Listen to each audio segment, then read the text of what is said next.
সুপ্রিয় দর্শক, আসসালামু আলাইকুম। আপনাদের সবাইকে স্বাগত জানাচ্ছি এখনকার আলোচনায়। আপনাদের সঙ্গে আছি আমি সিরাজুল ইসলাম। দর্শক, হরমুজ প্রণালীতে মারাত্মক উত্তেজনা সৃষ্টি হয়েছে। যে কোনো মুহূর্তে সংঘাত শুরু হতে পারে। কারণ হচ্ছে মার্কিন প্রেসিডেন্ট ডোনাল্ড ট্রাম্প ঘোষণা দিয়েছেন হরমুজ প্রণালীর এপার ওপার দুই পাশেই যে সমস্ত জাহাজ আটকে আছে তাদেরকে এসকর্ট দিয়ে পার করে দেবে মার্কিন সেনারা। আর ইরানের আইআরজিসি হুঁশিয়ারি উচ্চারণ করে বলেছে, মার্কিন সেনারা যদি হরমুজ প্রণালী এলাকায় প্রবেশ করে তাহলে তাদের উপর হামলা চালানো হবে। তার মানে হচ্ছে যে কোনো মুহূর্তেই এখন নতুন করে আমেরিকা এবং ইরানের ভেতরে সংঘর্ষ শুরু হয়ে যেতে পারে। সুপ্রিয় দর্শক, এই বিষয়গুলো নিয়েই আমরা আজকের ভিডিওতে আলোচনা করব। এখানে মূলত আমি আপনাদেরকে জানানোর চেষ্টা করব যে আসলে কি হতে যাচ্ছে। তো আশা করি আপনারা এই আলোচনার শেষ পর্যন্ত সঙ্গে থাকবেন। আর ভিডিও ভালো লাগলে আপনারা নিশ্চয়ই লাইক, কমেন্ট, শেয়ার করবেন এবং চ্যানেলটি সাবস্ক্রাইব করে সাথেই থাকবেন। দর্শক, সংকটটা যেখান থেকে শুরু তা তো আমরা সবাই জানি। ইরান এবং আমেরিকার মধ্যে যে যুদ্ধ হলো, 39-40 দিনের যে যুদ্ধ, সেই যুদ্ধের ভেতরে ইরান একেবারে তার সবচেয়ে গুরুত্বপূর্ণ একটা কৌশলগত অবস্থান হরমুজ প্রণালী এই জায়গাকে ব্যবহার করলো আমেরিকা এবং ইসরায়েলকে মূলত শিক্ষা দেওয়ার জন্য যে আমেরিকা আর ইসরায়েল যেহেতু ইরানের উপর হামলা চালিয়েছে, সেক্ষেত্রে বিশ্ব যেহেতু আমেরিকা এবং ইসরায়েলকে ইরানের উপরে হামলা চালানো থেকে বিরত রাখার চেষ্টা করেনি বা চেষ্টা করতে পারেনি বা বিরত রাখেনি, সেক্ষেত্রে এই হরমুজ প্রণালী দিয়ে তেল চলাচল বন্ধ থাকবে। তার মানে ইরান চেয়েছিল বিশ্ববাসী ইসরায়েল এবং আমেরিকার উপর চাপ সৃষ্টি করুক। এটা একটা দিক। আর একটা দিক হচ্ছে যে যেহেতু হরমুজ প্রণালী দিয়ে মার্কিন যুদ্ধজাহাজ যদি চলাচল করে তাহলে আরও বেশি অস্ত্র এবং আরও বেশি গোলাবারুদ আনতে পারবে বাহরাইনে, সংযুক্ত আরব আমিরাতে এবং মার্কিন ঘাঁটিগুলোতে, মধ্যপ্রাচ্যে, বিশেষ করে পারস্য উপসাগরীয় এলাকার দেশগুলোতে যে মার্কিন ঘাঁটি ছিল সেই সমস্ত ঘাঁটিতে জাহাজ ভরে আনবে এবং এই সমস্ত জাহাজ ইরানের বিরুদ্ধে যুদ্ধ করবে। আব্রাহাম লিঙ্কন থেকে শুরু করে তার যত ডেস্ট্রয়ার, ক্রুজার, এই সমস্ত জাহাজ পারস্য উপসাগর থেকে ইরানের বিরুদ্ধে যুদ্ধ করবে। তো ইরান তখন হরমুজ প্রণালী বন্ধ করে দিয়েছে যাতে কোনো মতেই মার্কিন জাহাজ হরমুজ প্রণালীর এলাকায় আসতে না পারে, হরমুজ প্রণালী পার হয়ে পারস্য উপসাগরে ঢুকতে না পারে। এবং বাহরাইনে যে মার্কিন পঞ্চম নৌবহরের ঘাঁটি রয়েছে সেই ঘাঁটির সাথে যাতে নতুন করে আরও জাহাজ এসে যুক্ত হতে না পারে, এটা ইরানের যুদ্ধ কৌশলের অংশ হিসেবে এটা ইরান করতেই পারে, করেছে। এরপরে এই অঞ্চল দিয়ে যেহেতু তেল চলাচল অনেকটা বন্ধ হয়ে গেল বা হরমুজ প্রণালীতে ইরানের কন্ট্রোল প্রতিষ্ঠা করলো, এই জায়গা থেকে আমেরিকা কি করলো? এই জায়গা থেকে আমেরিকা করলো তারা হরমুজ প্রণালী এলাকায় ব্লকের সৃষ্টি করলো। সবচেয়ে বড় সংকট হচ্ছে ইরানের সাবেক প্রেসিডেন্ট মাহমুদ আহমদিনেজাদ, তিনি যে বলেছেন যে আমেরিকা সেই 7 সমুদ্র 13 নদীর ওই পার থেকে এখানে যুদ্ধ করে, গোলযোগ লাগায়, এক দেশের সাথে আরেক দেশের বিভাজন তৈরি করে, মারামারি সৃষ্টি করে, দ্বন্দ্ব সংঘাত সৃষ্টি করে, এইটা করতে দেওয়া উচিত না। এই জন্য কার্যকর ব্যবস্থা নেওয়া উচিত। এই কথাটা তো সঠিক। আমেরিকা তো এখানে হরমুজ প্রণালী এলাকায় তার মাতব্বরি কি, তার এলাকায় সে করুক, এখানে কেন? এই প্রশ্ন কিন্তু তোলে তারা, ইরানের প্রেসিডেন্ট থেকে শুরু করে আরও অনেকেই বলে। তার মানে হচ্ছে আমেরিকা সারা বিশ্বের যে ঘাঁটিগুলো গড়ে তুলেছে, এই ঘাঁটিগুলো গড়ে তুলে সারা বিশ্বের উপর খবরদারি করে, ছড়ি ঘোরায়। এই যে খবরদারি এবং ছড়ি ঘোরানো, এটা তো ঠিক না। কারণ হচ্ছে যে প্রত্যেকটা দেশ স্বাধীন, তার প্রত্যেকটা দেশের স্বাধীনতা, সার্বভৌমত্বের মর্যাদা আছে, নিজ জাতির একটা সম্মান আছে। কিন্তু আমেরিকা সেই সমস্ত সম্মান, স্বাধীনতা, সার্বভৌমত্ব সমস্ত সব কিছু মাইনাস করে প্রত্যেকটা দেশের উপরে ছড়ি ঘোরায়। এই ছড়ি ঘোরানো আসলে ইরান মেনে নিতে চায়নি, যার কারণে ইরানের সাথে এত বেশি সংঘাত। দেখেন, বিশ্বে কিন্তু রাশিয়ার মতো পরাশক্তি আছে, চীনের মতো পরাশক্তি আছে, কারোর সাথে কিন্তু সেই রকম সরাসরি সংঘাত হচ্ছে না, যুদ্ধ হচ্ছে না। ইরানের সাথে কিন্তু কয়েক দফা যুদ্ধ হলো। ইরান যদিও আমেরিকাকে খুব ভালোভাবে মোকাবেলা করেছে, কারণ আমরা দেখতে পাচ্ছি দ্বিতীয় বিশ্বযুদ্ধের পরে আমেরিকার ঘাঁটিতে কে ক্ষেপণাস্ত্র মেরেছে, কে বিমান হামলা চালিয়েছে। ইরান একমাত্র এই কাজ করেছে, এছাড়া আর কেউ করেনি। অথচ ঘটনাটা এর আগ পর্যন্ত কী ছিল? আমেরিকা সারা বিশ্বের বিভিন্ন দেশের উপরে, বিভিন্ন ঘাঁটির উপরে ক্ষেপণাস্ত্র মেরে বিমান হামলা চালিয়ে অভ্যস্ত। তারা তো বিমান হামলা খেয়ে বা ক্ষেপণাস্ত্র হামলা খেয়ে অভ্যস্ত না, এখন ইরানের কাছে সেটা খাচ্ছে। তো যার কারণে ইরানের উপরে তারা প্রচণ্ডভাবে ক্ষিপ্ত। যে করে হোক ইরানকে একেবারে অবদমন করতেই হবে, একদম দমাতেই হবে, এটা হলো টার্গেট। রাশিয়া চীন কিন্তু ইরানের মতো এতটা অ্যাডামেন্ট না আমেরিকার বিরুদ্ধে। ইরান যতটা সিরিয়াস, একেবারে সরাসরি যুদ্ধ করলে যুদ্ধ করব সেইভাবে শুরু হয়ে গেছে। কিন্তু রাশিয়া চীন তাদের সাথে আমেরিকা লাগতেও যায়নি, আবার তাদের সাথে দ্বন্দ্বের মাত্রাটা সেই পরিমাণে না। খেয়াল করুন, এখানে আমেরিকা ইরানকে মনে করেছিল দুর্বল রাষ্ট্র হিসেবে তাকে ট্রিট করে তার উপর হামলা চালিয়েছে। কিন্তু যখন ঘুরে দাঁড়িয়ে ফোঁস করে দিয়েছে কোপ, তখন আমেরিকা বুঝেছে এত বিপদ। এখন আমেরিকা এই যুদ্ধ থেকে বের হতে পারছে না, যুদ্ধ চালিয়েও যেতে পারছে না। এখন এই উপায়হীন হয়ে এক এক সময় এক এক কাজ করতে হচ্ছে। ইরানের বিরুদ্ধে আমেরিকা যা করতে যাচ্ছে সেটা একটা নেগেটিভ সংকট তৈরি করছে, নেগেটিভ হয়ে যাচ্ছে।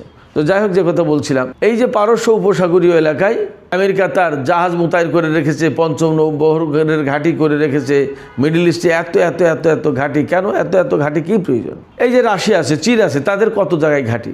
এই যে ভারত, এই যে পাকিস্তান, এই যে তুরস্ক, এই যে ইরান বা দক্ষিণ আফ্রিকা, ব্রাজিল, আর্জেন্টিনা, পৃথিবীতে যত বড় বড় রাষ্ট্র, জাপান, কোরিয়া, যাই বলি না কেন, তাদের কোথায় কার কী ঘাঁটি?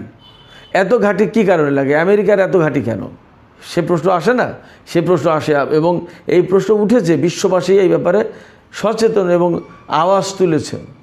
এর বিরুদ্ধে ইরান একেবারে সরাসরি রুখে দাঁড়িয়েছে। পার্থক্যটা, সবাই হয়তো টুকটাক কথা বলে, ইরান একেবারে সরাসরি ব্যাটেল ফিল্ডে নেমেছে। যে না, কারণ হচ্ছে কি, এর অবশ্যই বড় কারণ আছে। কারণ মধ্যপ্রাচ্যের যতগুলো ঘাঁটি, যত যা কিছু, সমস্ত সব কিছু ইরানকে টার্গেট করে।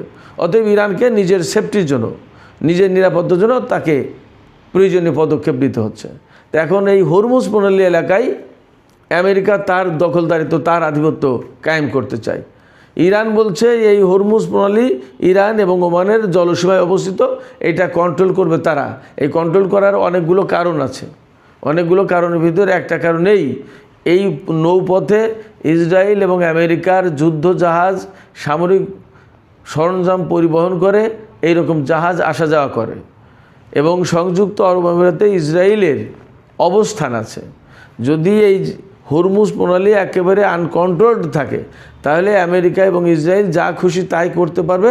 এই হরমুজ প্রণালী পারস্য উপসাগরকে ব্যবহার করে সংযুক্ত আরব আমিরাত এবং বাহরাইন, বিশেষ করে এই দুটো দেশে তাদের অবস্থান আবার শক্ত করবে এবং ইরানের উপর তারা আবার হামলা চালাবে, নজরদারি চালাবে, গোয়েন্দা বৃত্তি চালাবে, গুপ্তচর বৃত্তি চালাবে, সব কিছু করবে। ইরান এই কাজগুলো করতে দিতে চায় না। শুধু তেলের কন্ট্রোলের ব্যাপারটা তা না, জাহাজ চলাচলের উপর টোটালি কন্ট্রোল আরোপ করতে চায় ইরান। এই কারণে, যেখানে টোল তো দিতে হবে, যেহেতু নিজেদের জলসীমা ব্যবহার করে। এই রুটে ইসরায়েল এবং আমেরিকার যুদ্ধ জাহাজ চলাফেরা করে, এইগুলো চলতে দেওয়া যাবে না। এটা হলো ইরানের কথা।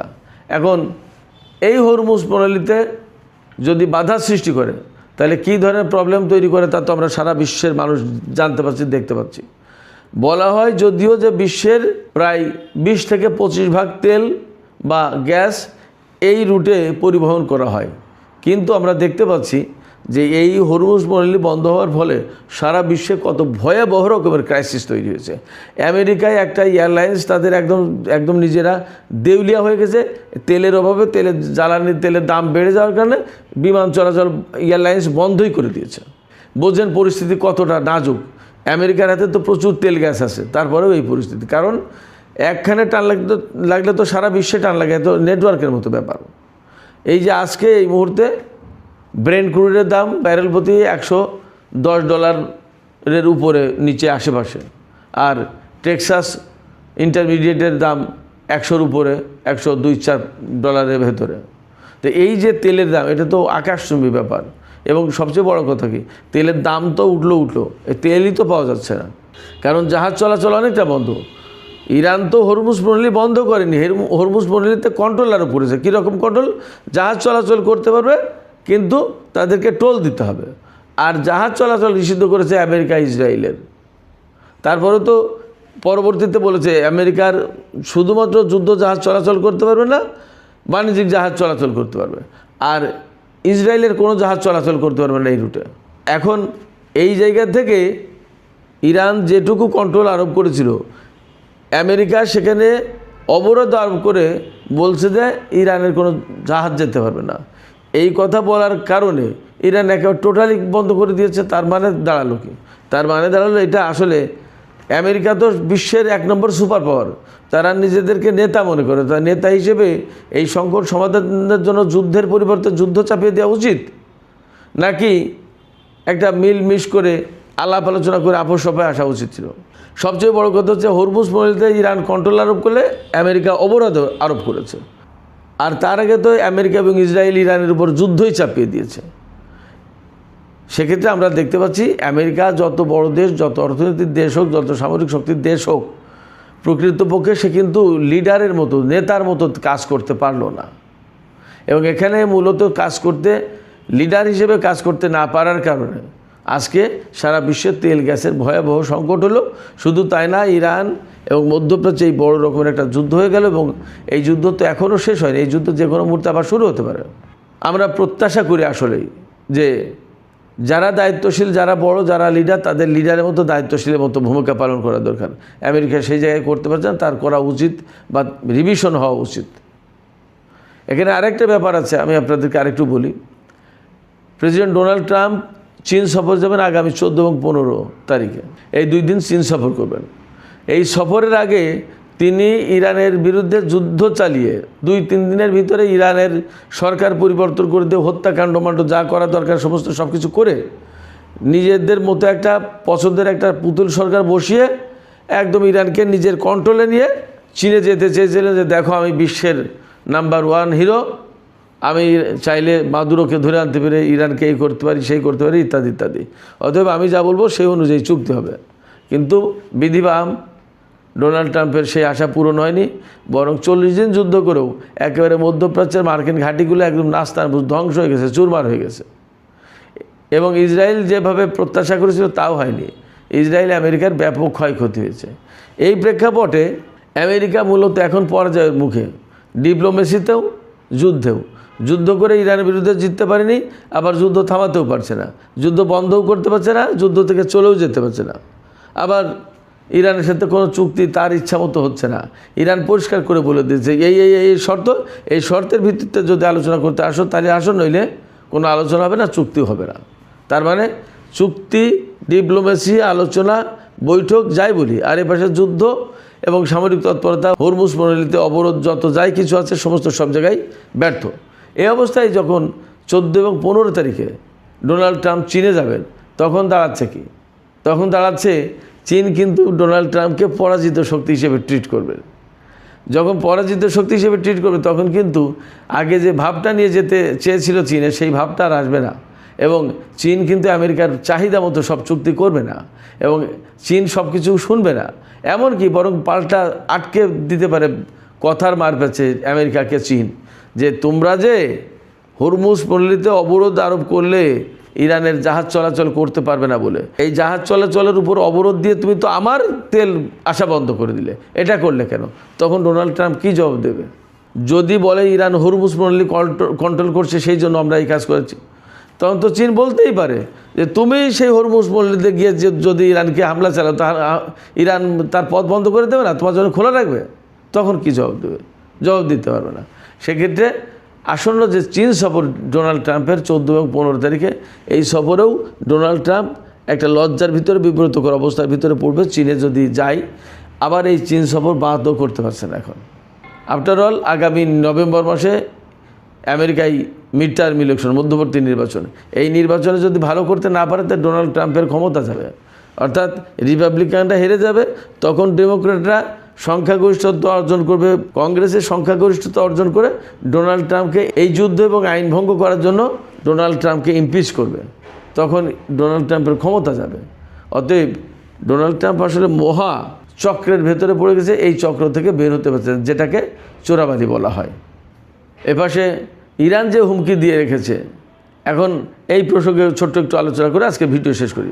ইরান যে হুমকি দিয়েছে যে যদি আমেরিকার সেনারা হরমুজ প্রণালীতে স্কট দিয়ে জাহাজ নেওয়ার নামে নিজেরা প্রবেশ করে, তাহলে তাদের উপর হামলা চালাবে। তার মানে যুদ্ধ কিন্তু শুরু হওয়ার যথেষ্ট সম্ভাবনা রয়েছে। যদি যুদ্ধ শুরু হয় তাহলে কী হবে?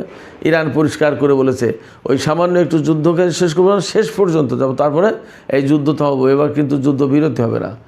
তাহলে আমি মনে করি যে হরমুজ প্রণালীতে আমেরিকা যা করতে যাচ্ছে সমস্ত সব কিছু বুঝে শুনে করা উচিত। ইরানেরও এখানে যথেষ্ট ধৈর্য ধরার ব্যাপার আছে, তাদের যথেষ্ট যৌক্তিকভাবে সমস্ত সব কিছু মোকাবেলা করতে হবে, তা না হলে তারা আন্তর্জাতিক অঙ্গনে ঝামেলায় পড়ে যাবে। তো সুপ্রিয় দর্শক, এখনকার আলোচনা এখানে শেষ করতে চাই। যাবার আগে আপনাদের মতামত জানতে চাই, সেটা হচ্ছে যে হরমুজ প্রণালীতে আমেরিকা যে স্কট দিয়ে জাহাজ পারাপারের ঘোষণা দিয়েছে, এই কাজটা করতে গেলে ইরান বলেছে তারা মার্কিন সেনাদের উপর হামলা চালাবে।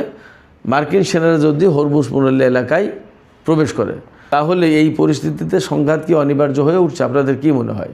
আপনাদের মতামত কমেন্টে জানাতে পারেন। আর ভিডিও ভালো লাগলে লাইক, কমেন্ট, শেয়ার করবেন এবং চ্যানেলটি সাবস্ক্রাইব করে সাথেই থাকবেন। দর্শক, আপনাদের সবাইকে অনেক অনেক ধন্যবাদ। আল্লাহ হাফেজ।